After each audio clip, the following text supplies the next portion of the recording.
कोई भी व्यक्ति ऐसा नहीं है जिसके अंदर केवल बुराइयां हैं। हर व्यक्ति के भीतर अच्छाइयाँ भी हैं और बुराइयाँ। हर व्यक्ति इन दो यात्राओं के बीच निरंतर डोल रहा है। पाप और पुण्य, इन दोनों यात्राओं के बीच निरंतर डोल रहा है। या इसे आप कह लीजिए, ये दो छोर हैं, एक अच्छाई का छोर है और एक बुराई का छोर है। और कोई भी व्यक्ति किसी भी छोर को छू सकता है, लेकिन बुराइयां चूँकि ज़्यादा आकर्षित करती हैं तो अधिकांश लोग बुराइयों के छोर को छू लेते हैं और बहुत कम लोग सौभाग्यशाली होते हैं जो अपने भीतर अच्छाइयों को समेट पाते हैं, अच्छाइयों को आत्मसात कर पाते हैं। अब सवाल है, कैसे किसी व्यक्ति का जीवन अच्छा हो, कैसे किसी व्यक्ति का जीवन में सद्गुणों का विकास हो, कैसे किसी व्यक्ति के जीवन में अच्छाइयाँ, कैसे किसी व्यक्ति का जीवन जो है एक स्वर्ग बने, कैसे उसका जीवन एक सुवास बने, एक सुगंध बने या एक सौंदर्य बने, या कैसे वह परमात्मा के मंदिर में प्रविष्ट हो जाए। मंदिर में तो प्रतिदिन दर्शन करने लोग जाते हैं, लेकिन कैसे उसके अंदर जो है परमात्मा रूपी परम तत्व, ज्ञान, प्रेम, दया, करुणा, ये सब कैसे आ सकता है? सबसे बड़ा प्रश्न यही है। लेकिन आज हो क्या रहा है? हो रहा है बिल्कुल उल्टा, मतलब लगभग उल्टा ही हो रहा है। अब इसको आप एक उदाहरण से समझिए। आप किसी बच्चे को देखिए, बच्चे का बचपना देखिए।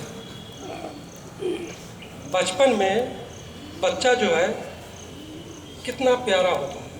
आप 6 महीने के, साल भर के, 1.5 साल, 2 साल, 3 साल, 4 साल तक के बच्चों को देखिए, कितना भोला, कितना प्यारा होता है, कितना सरल होता है, कितना निष्कपट होता है। वह माँ बाप की आंखों का तारा होता है। और माँ बाप उसे कैसे पुकारते हैं? मेरा राजा, मेरा राजकुमार। एक तरह से जो बचपन का जो जीवन होता है वह क्या जीवन होता है? स्वर्ग का जीवन होता है।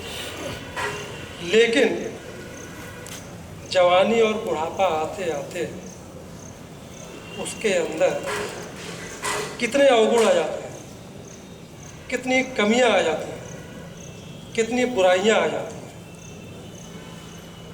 एक तरह से जो बचपन का जीवन होता है, एक तरह से वह स्वर्ग के समान होता है। अब बुढ़ापा आते आते वह कहाँ तक पहुँच जाता है? नर्क तक पहुँच जाता है। अच्छाइयों से लेकर के बुराइयों तक पहुँच जाता है। तो मतलब बच्चे को आप देखिए,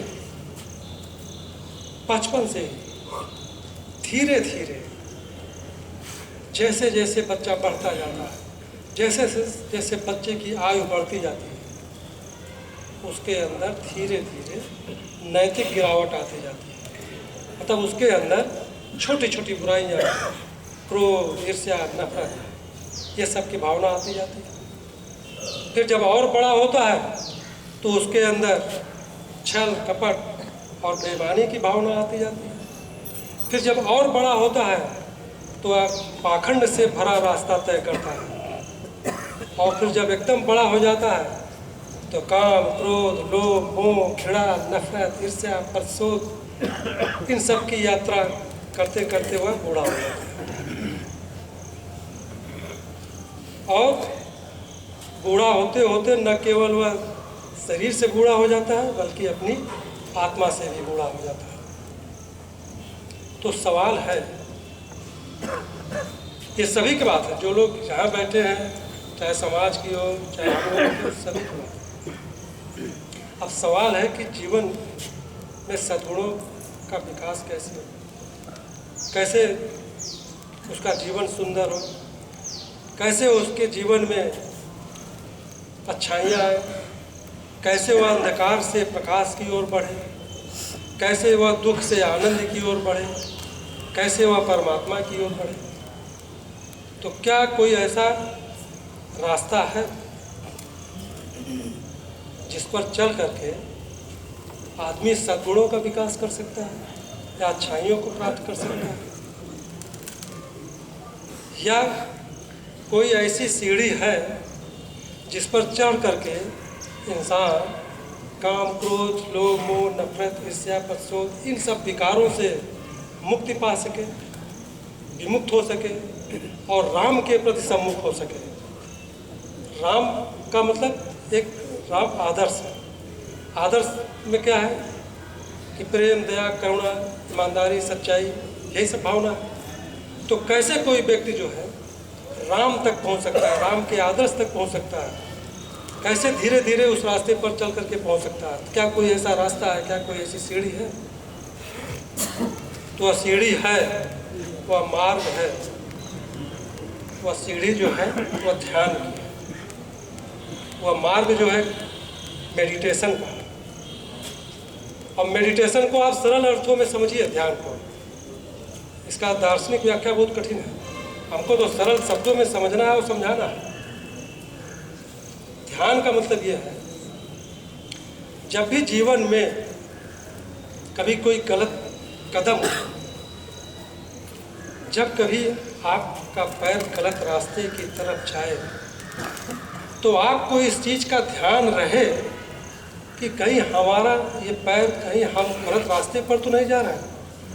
इसी का तो ध्यान रखना है, यही तो ध्यान है। इसी को मेडिटेशन कहते हैं कि जब भी हम कोई ऐसा काम करें जो गलत रास्ते पर जा रहा हो, तो हम एक बार सोचें, एक बार देखें कहीं ऐसा तो नहीं हम गलत रास्ते पर जा रहे हैं। जब इस चीज़ का हमें ध्यान रहेगा, तभी तो हम उस रास्ते पर जाने से अपने को बचा सकते हैं। तो इसी को हमें ध्यान में रखना है कि जब कभी कोई ऐसी विपरीत परिस्थितियाँ आए, तो हमको ये सोचना है कि हमारे कदम गलत दिशा में न जाए। धन्यवाद।